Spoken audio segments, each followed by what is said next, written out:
ایک وقت تھا جب یمن کی سرزمین پر ایسی سلطنت آباد تھی جسے دیکھ کر آنکھیں خیرہ ہو جاتی تھیں۔ باغات تھے، نہریں تھیں، خوشحالی تھی، امن تھا۔ لوگ کہتے تھے یہ زمین پر جنت ہے۔ لیکن پھر ایک رات ایسی آئی جس نے سب کچھ مٹا دیا۔ باغات ویران ہو گئے، نہریں خشک ہو گئیں، محلات خاک میں مل گئے، اور وہ قوم جو خود کو سب سے طاقتور سمجھتی تھی صفحۂ ہستی سے مٹ گئی۔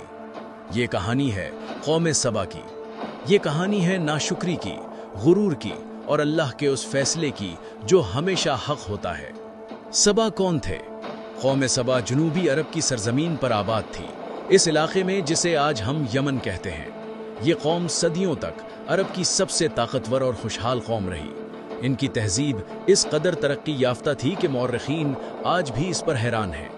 التاریخ الطبری کے مطابق سبا کی سلطنت ہزاروں سال پرانی تھی، اور اس کی بنیاد ایک ایسے انجینئرنگ معجزے پر تھی جسے مارب کا بند کہا جاتا ہے۔ یہ بند یعنی مارب ڈیم اپنے وقت کا سب سے بڑا آبی ذخیرہ تھا۔ اس بند نے پورے علاقے کو سیراب کیا، کھیتیاں لہلہائیں، باغات سجے، تجارت پھلی پھولی۔ قرآن کریم نے سورۃ سبا میں اس نعمت کا ذکر کیا ہے۔ بے شک قوم سبا کے لیے ان کی بستی میں ایک نشانی تھی، دائیں اور بائیں دو باغ۔ سورۃ سبا 15۔ دو باغ، دائیں بھی بائیں بھی، ہر طرف سبزہ، ہر طرف رحمت، ہر طرف اللہ کا کرم، نعمت سے ناشکری تک۔ اللہ نے انہیں سب کچھ دیا تھا، لیکن جب انسان کو سب کچھ مل جائے تو وہ اکثر بھول جاتا ہے کہ دینے والا کون ہے۔ قوم سبا کے ساتھ بھی یہی ہوا۔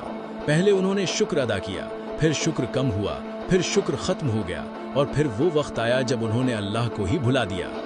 قرآن کریم نے اس لمحے کو بیان کیا۔ لیکن انہوں نے روگردانی کی تو ہم نے ان پر سیلاب ارم بھیج دیا۔ سورۃ سبا 16۔ ناشکری صرف زبان سے نہیں ہوتی، ناشکری تب بھی ہوتی ہے جب انسان نعمت کو دیکھے اور دینے والے کو نہ دیکھے۔ ناشکری تب بھی ہوتی ہے جب انسان خوشحالی میں اللہ کو بھول جائے، اور قوم سبا نے یہی کیا۔ منظر اول، انبیاء کی تنبیہ۔ اللہ نے اپنی سنت کے مطابق انہیں خبردار کیا۔ ہر قوم کی تباہی سے پہلے اللہ انبیاء اور نیک لوگوں کے ذریعے تنبیہ کرتا ہے، کیونکہ اللہ ظالم نہیں، وہ غافل انسانوں کو موقع دیتا ہے۔ لیکن قوم سبا نے ہر تنبیہ کو ہنسی میں اڑا دیا۔ انہوں نے کہا ہمارے باغ محفوظ ہیں، ہمارا بند مضبوط ہے، ہمیں کسی کی ضرورت نہیں۔ غرور یہ وہ زہر ہے جو انسان کو اندر سے کھوکھلا کر دیتا ہے۔ سیلاب ارم کی رات۔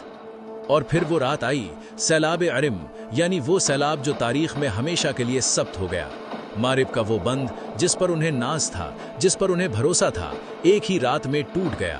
پانی کا طوفانی ریلا ہر طرف پھیل گیا، باغات اجڑ گئے، کھیتیاں برباد ہو گئیں، گھر ملبے میں بدل گئے۔ وہ جنت جیسی زمین ایک ہی رات میں ویرانہ بن گئی۔ قرآن کریم نے کہا، اور ہم نے ان کے دونوں باغوں کو ایسے باغوں سے بدل دیا جن میں کڑوے پھل، جھاؤ کے درخت اور کچھ بیری کے درخت تھے۔